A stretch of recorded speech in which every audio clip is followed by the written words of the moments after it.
Bom dia, irmãos. Que a graça e a paz de Cristo esteja com todos. A gente está estudando o capítulo 1 de Romanos. Já chegamos na última parte, que vai ser dos versículos 28 ao 32.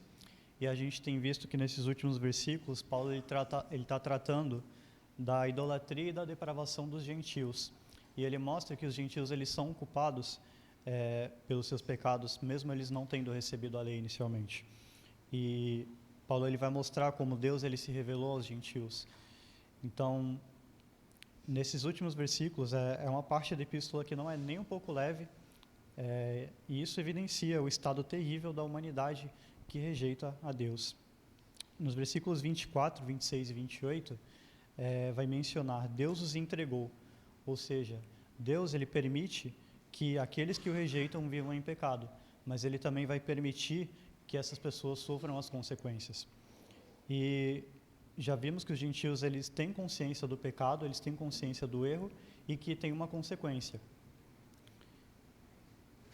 No versículo 18, inclusive, vai falar que a consequência que todos vão enfrentar é se deparar com um juiz que está irado. Deus ele está irado contra o pecado. E todos aqueles que não aceitam a reconciliação com Deus vão se deparar com esse juízo.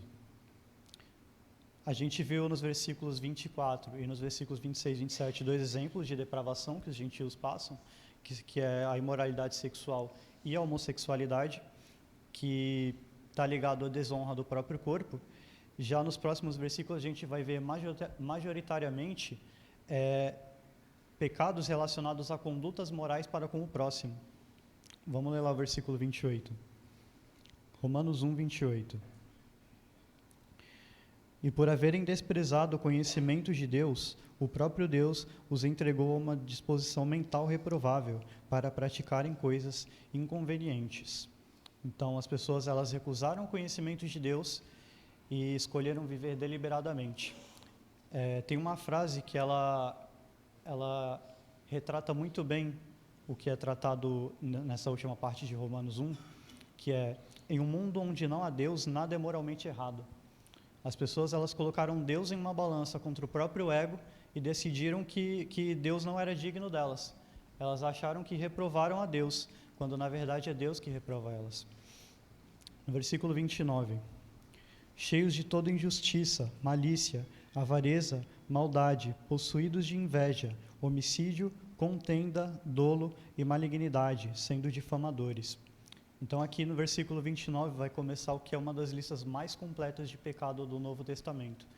Paulo ele vai mostrar diversos pecados a qual esses gentios que rejeitam os preceitos de Deus eles estão sujeitos.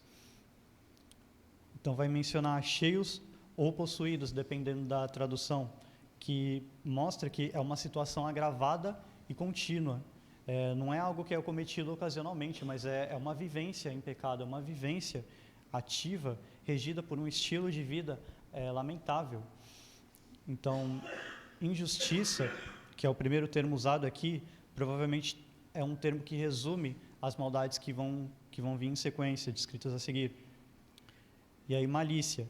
Malícia é uma atitude de quem se deleita com a ruína, o desconforto e o infortúnio alheio. É o desejo de prejudicar, é a opressão do homem contra o homem. Avareza, ou cobiça, dependendo da tradução também, significa egoísmo total. É desejar os benefícios apenas para si mesmo. É o amor intenso ao lucro, o apego ao materialismo. É uma característica de quem nunca está satisfeito com o que tem. Colossenses vai tratar de uma forma... alguém pode ler lá Colossenses 3:5?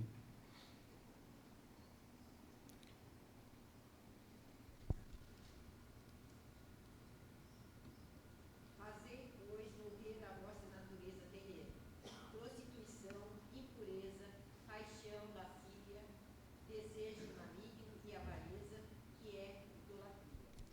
Então vai lá falar em Colossenses que a avareza é idolatria, é uma forma de idolatria, é se colocar no lugar de Deus. O filósofo Sócrates também, ele faz uma colocação muito interessante. Ele compara o homem avarento a um vaso esburacado, porque não importa o quanto você enche aquele vaso, ele vai continuar vazio, ele vai continuar querendo mais. Maldade. Maldade significa má vontade. É uma disposição para praticar um ato danoso. É a intenção de prejudicar os outros. Possuídos de inveja. É um sentimento de ódio contra alguém que possui, pode ser melhores bens materiais, ou então uma maior posição social, ou uma maior qualidade de caráter. E essa pessoa ela tem esse desejo mal contra uma pessoa que ela vê como possuindo melhores bens ou que vê superior a ela, porque ela não consegue obter ou se assemelhar a essa pessoa. Alguém pode ler lá em Marcos 15, 10?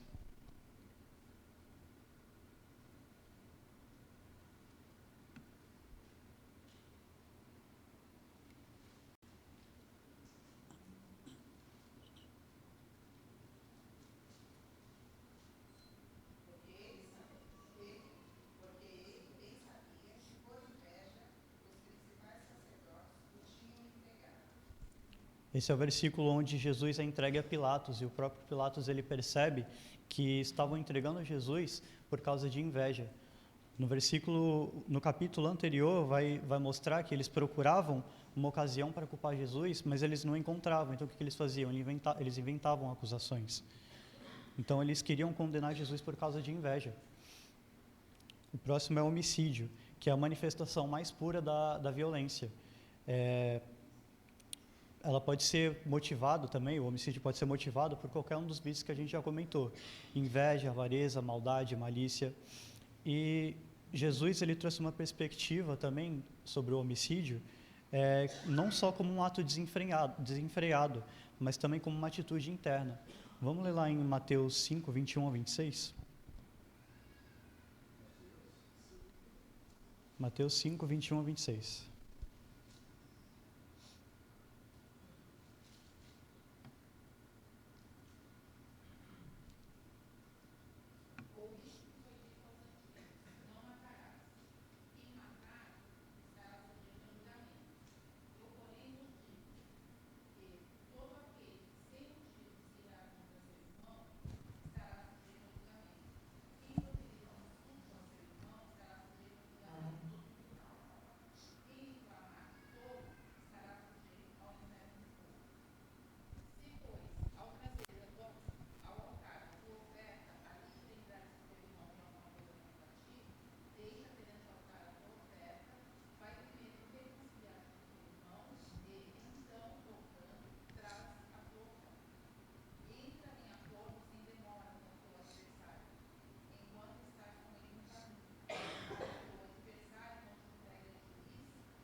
Então a gente vê aqui um tipo de assassinato de caráter, cultivar um ódio íntimo contra uma pessoa, insultos impensados e às vezes até falar em forma de uma piada alguma coisa que ofende uma pessoa, né? Isso é algo que é considerado um assassinato de caráter. Contenda seriam disputas, brigas, discussões, conflitos entre as pessoas. Pode ser uma pequena desavença ou até mesmo uma rivalidade mais intensa entre as pessoas, mas ela é sempre demarcada pela oposição, sempre demarcada pela discórdia, falta de harmonia entre as pessoas. Dolo. O dolo, ele significa uma prática da mentira, da falsidade. Essa expressão, ela vem de uma expressão que significa apanhar com isca, ou seja, é você enganar a pessoa, você fazer uma isca para a pessoa, para você obter alguma vantagem em cima dela. E, infelizmente, isso é algo que a gente vê como algo desenfreadamente comum, né? Porque chega a ser considerado uma ferramenta estratégica para obter resultados, né? É uma ferramenta de marketing.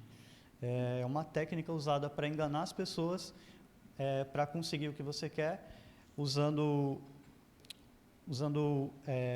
a mentira ao invés da honestidade. E Jesus, interessante que ele faz um elogio a Natanael por não ter dolo. Lá em João 1,47 vai falar: Jesus viu Natanael aproximar-se e disse a seu respeito: eis um verdadeiro israelita em quem não há dolo. O próximo é malignidade. A malignidade, ela vai além de uma inclinação para praticar o mal. Ela é a intenção, o desejo real de praticar o mal sem qualquer justificativa. E depois vai mencionar difamadores. Os difamadores, eles são como os caluniadores, que vai mencionar no próximo versículo. Só que eles fazem o que eles fazem de forma mais discreta. Eles se dirigem para uma pessoa em particular e para essa pessoa, ela vai atacar o caráter de alguém. Ela vai difamar a reputação de outra pessoa. Existem algumas versões, algumas traduções, que vão incluir nesse versículo também a fornicação. Mas isso provavelmente foi um acidente histórico, ela provavelmente não estava lá originalmente, e de qualquer forma, a questão da imoralidade sexual ela já foi tratada nos versículos anteriores também. No versículo 30. Caluniadores, aborrecidos de Deus, insolentes, soberbos, presunçosos, inventores de males, desobedientes aos pais. Caluniadores, como a gente já falou, é semelhante aos difamadores, só que enquanto os difamadores eles fazem isso de forma particular, os caluniadores eles fazem uma declaração pública contra alguém. Eles atacam publicamente o caráter de uma pessoa. 1 Pedro 2,12, alguém pode ler?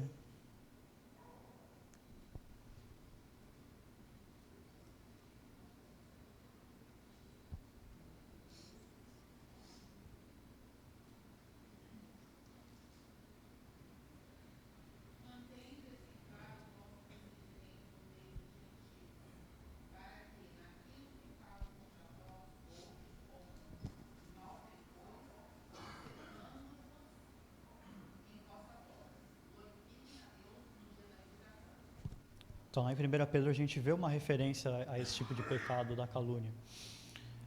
Aborrecidos de Deus são aqueles que desafiam abertamente todo tipo de autoridade.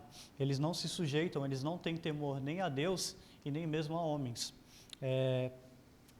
E também esse pecado ele caracteriza um ódio genuíno contra Deus. A ponto da pessoa ela não só negar passivamente a Deus, como também ela se rebelar ativamente, ridicularizando os preceitos de Deus. Insolentes seriam as pessoas que têm prazer em insultar ou injuriar, totalmente irreverentes e sem restrição. Soberbos seriam pessoas que são tomadas por um orgulho altivo e que louvam a si mesmo. Essa palavra ela deriva da combinação de duas palavras que formam brilhar acima, ou seja, essa pessoa ela se vê acima dos outros, ela quer que as outras pessoas recebam as palavras dela como se ela fosse a detentora da verdade. E é uma atitude completamente oposta ao que Jesus propõe lá em Mateus 11:29. Aprendei de mim, porque sou manso e humilde de coração. O próximo é presunçosos, que é basicamente uma expressão da soberba. É uma expressão também que se origina de mercadores que vendiam curas miraculosas ou outros produtos de procedência duvidosa, ou de garantia duvidosa, e eles apresentavam aquilo como se fosse algo que não é, né? Era uma forma de usar a mentira para vender o que eles estavam vendendo. Então esse termo ele passou também a significar arrogante e seria aquele que se orgulha demasiadamente de si mesmo. Inventores de males. Então, apesar dessa lista de pecados gigantesca, não é suficiente para inventar para definir todo tipo de pecado, porque a gente vê que também as pessoas inventavam meios de pecar, inventavam meios de praticar o mal. A gente tem como exemplo, por exemplo, Nero.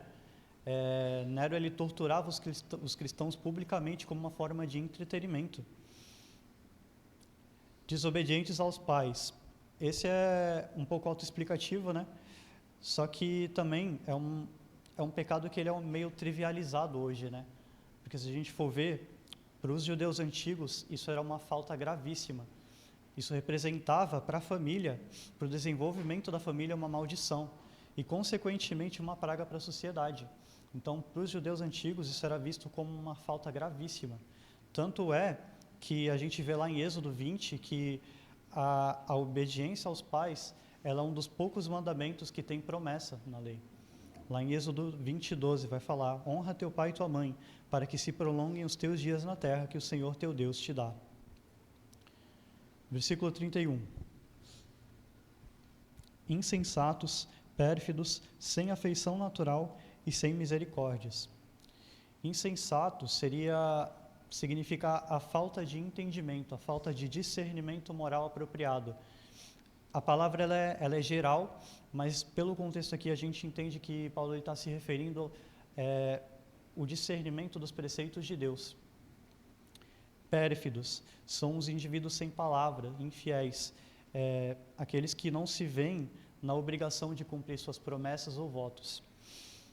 Sem afeição natural, esse é um termo originalmente relacionado à afeição entre parentes próximos, mas a gente vê que também pode se compreender como o próximo em geral, até porque, apesar de Paulo estar falando aqui dos gentios, a gente sabe que todos somos criatura, todos somos humanos, então existe sim uma proximidade entre os homens.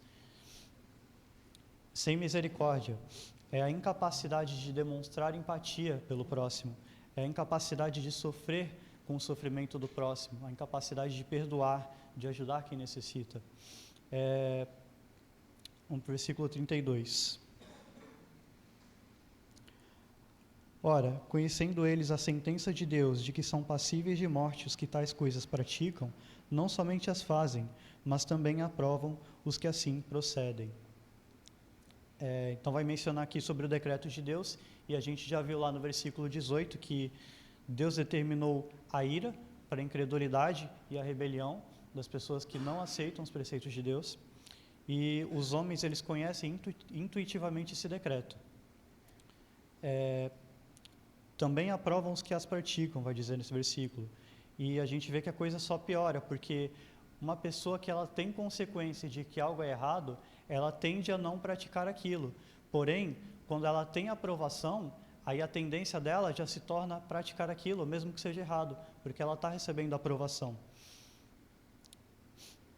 E muitas coisas do que a gente viu aqui, elas são aceitas, elas são aprovadas e incentivadas pela sociedade. Infidelidade, enganação, homossexualidade, ódio contra Deus, tudo isso é cultivado na sociedade. Mateus 15, 19, alguém pode ler?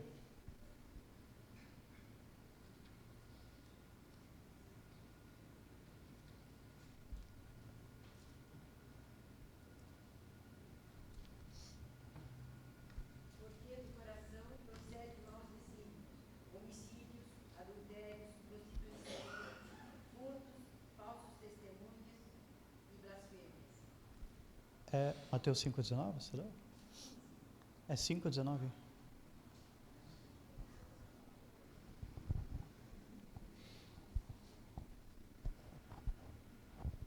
Aquele, pois, que violar um desses mandamentos, posto que dos menores, e assim ensinar aos homens, será considerado mínimo no reino dos céus. Aquele, porém, que os observar e ensinar, esse será considerado grande no reino dos céus. Isso, obrigado. Então a gente vê algo que é contra, né, esse conceito de aprovação. A gente vê que os que serão verdadeiramente grandes não são aqueles que têm aprovação em tudo que fazem, são aqueles que observam os mandamentos de Deus. E para finalizar, são passíveis de morte os que tais coisas praticam. Então o fim inevitável daqueles que permanecem rebeldes contra Deus e seus preceitos é a destruição eterna. Vou citar 2 versículos aqui para a gente finalizar. 1 Pedro 3,18. Pois também Cristo morreu uma única vez pelos pecados, o justo pelos injustos, para conduzir-vos a Deus, morto, sim, na carne, mas vivificado no Espírito. E Romanos 6,23. Porque o salário do pecado é a morte, mas o dom gratuito de Deus é a vida eterna em Cristo Jesus, nosso Senhor.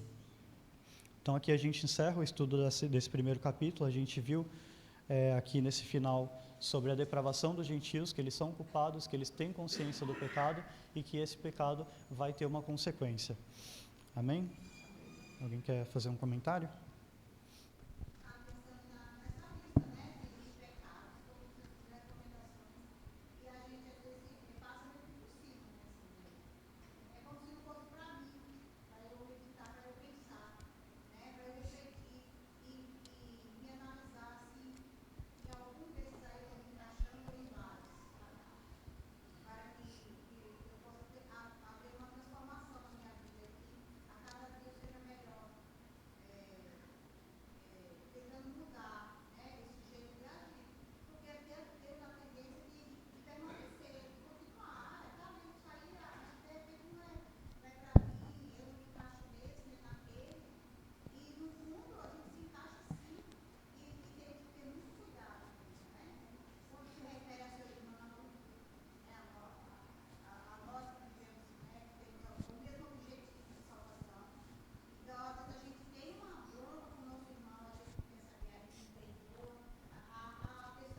E a gente passa por esses versículos, a gente lê, a gente entende de uma forma meio extrema, né?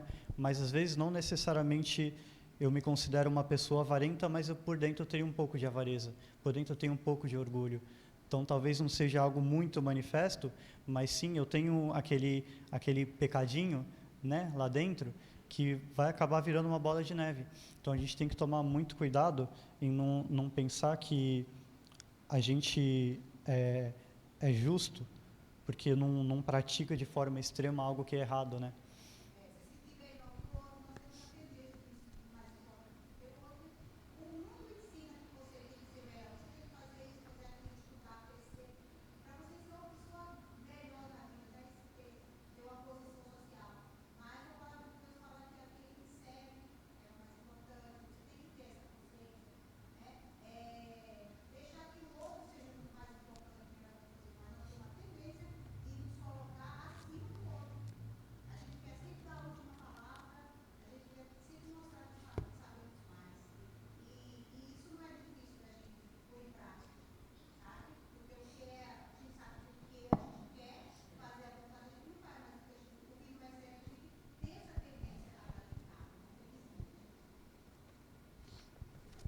Amém?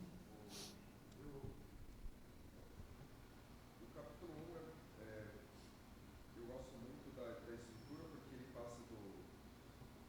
passa do versículo 7, do 16 para o 17, que ele fala sobre a fé, e parece que ele fala sobre coisas muito valiosas, fala um pouco sobre o poder do Evangelho, mas é interessante que logo em seguida do versículo ele já começa a mostrar um caminho em que começa o 18 falando sobre a ira de Deus. E a palavra ira é uma palavra importante, porque não existe apatia de Deus. Deus não fica triste, Deus não fica simplesmente chateadinho, mas aquele que está contra, que não está seguindo o Evangelho, ele está em ira, ele está em pé de guerra contra Deus, como se alguém pudesse ir contra Deus, pudesse guerrear contra Deus, a humanidade toda guerreia contra Deus. Só que ele não está falando isso não é uma carta de evangelismo, é uma carta para a igreja, como você falou.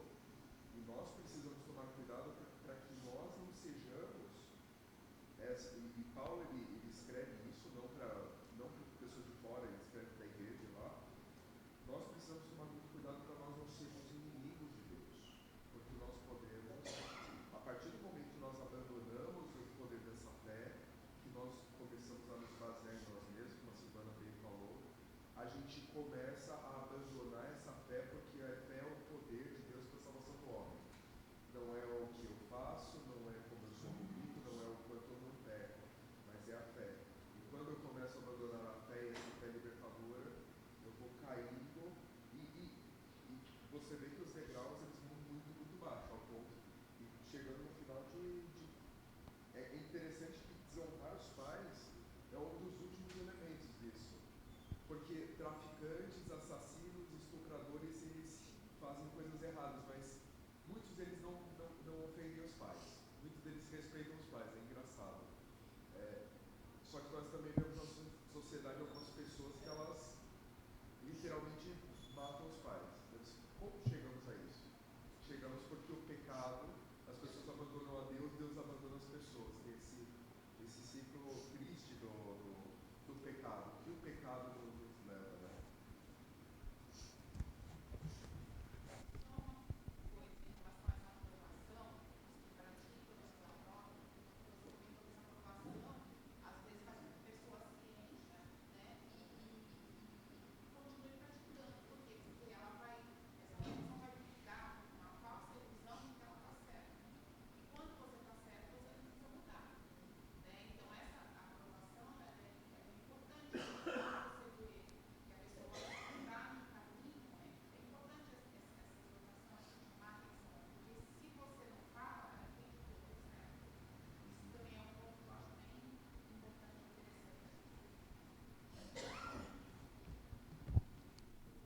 Amém? Alguém tem mais um comentário? Então a gente encerra o capítulo 1. Na próxima semana vai ser o seminário, né? Sim, verdade, verdade. Então, daqui a 2 semanas o Igor vai começar o capítulo 2.